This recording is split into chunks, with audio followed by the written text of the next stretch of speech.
You act different around different people. Your tone changes, your personality shifts. Even your thoughts don't feel like your own sometimes.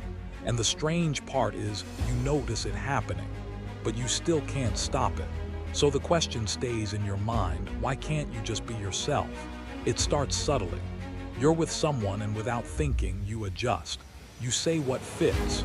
You react the right way. You become easier to accept.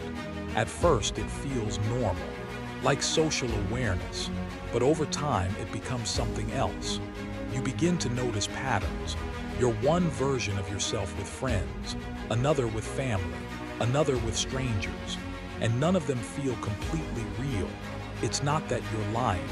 It's that you're constantly editing yourself, filtering thoughts, holding back reactions, adjusting your personality in real time. And after a while, you don't know which version is actually you. That's where the discomfort begins. Because now it's not just social behavior, it's identity confusion. You start asking yourself, which one is the real me? Or do I even have one? And the more you think about it, the more distant you feel from yourself. But this pattern didn't start randomly. It came from somewhere. This isn't fake, it's learned.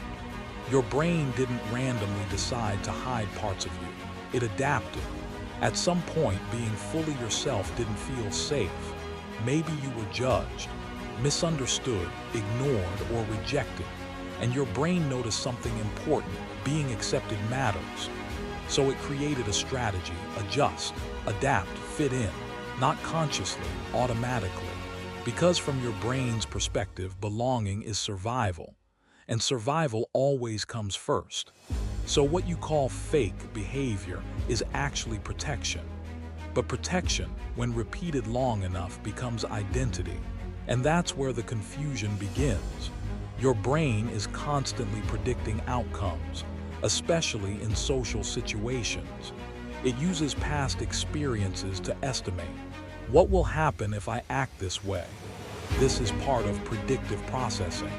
If your past includes rejection or discomfort, your brain becomes more cautious. It activates the social threat system, mainly involving the amygdala. This system scans for risk. Will I be judged? Will I be accepted? Will I fit in? If the risk feels high, your brain doesn't take chances. It modifies your behavior automatically without asking you. Now add another layer: mirror neurons. These help you read people and unconsciously match their behavior. Tone, energy, expression. This is normal, but when combined with fear of rejection, it becomes exaggerated. You don't just adapt slightly, you reshape yourself completely. So the loop becomes: social situation, right arrow; predict risk, right arrow; adjust identity, right arrow; avoid discomfort. And the result? You feel accepted, but disconnected.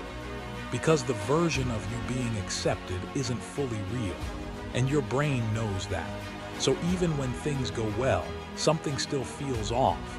That's the part most people don't understand. You don't fix this by forcing yourself to suddenly be real. That creates more pressure. Instead, you slowly rebuild trust between you and your own behavior. 1. Notice when you shift what to do. Pay attention to moments when your behavior changes. Why it works. This builds self-awareness, activating the prefrontal cortex and reducing automatic social responses. For example, you notice your voice changes around certain people, not to judge it, just to see it. That awareness is the first step. 2.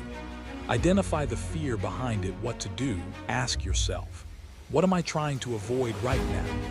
Why it works. This reveals the underlying emotional trigger, often fear of rejection or judgment, making it conscious instead of automatic. For example, you realize you're afraid of being seen as boring, so you act differently. Now the behavior makes sense. 3. Allow small, authentic responses. What to do. Express small, honest reactions instead of fully performing. Why it works. Gradual exposure reduces social threat sensitivity, teaching your brain that authenticity is safe. For example, Instead of agreeing automatically, you slightly disagree calmly. Nothing bad happens. Your brain updates its prediction. 4. Stop over-monitoring yourself what to do. Shift attention from how am I coming across to what am I experiencing, why it works. This reduces self-focused attention, which is linked to social anxiety and identity distortion. For example, instead of analyzing your every word, you focus on the conversation itself, and you feel more natural. 5. Build identity in private first. What to do. Spend time alone doing things that feel natural to you. Why it works. Identity strengthens through consistent behavior without social pressure, allowing your brain to form a stable self-model. For example, you notice what you enjoy, how you think, how you act when no one is watching. That version becomes your reference point. This isn't about becoming a completely different person. It's about removing layers that were never truly yours. Your mind learned to protect you by shaping you, by adjusting you, by helping you belong. But now those adjustments feel like distance, not from others, from yourself. So the goal isn't to force authenticity, it's to allow it gradually. Because the real you isn't missing, it's just quiet, waiting underneath all the adaptation. You were never fake. You were careful about how you're seen, careful about how you're judged, careful about where you belong. And that care made sense. But you don't have to carry it the same way anymore. Not all at once, just a little less each time. Because the more you allow yourself to respond honestly, the less you'll feel the need to perform.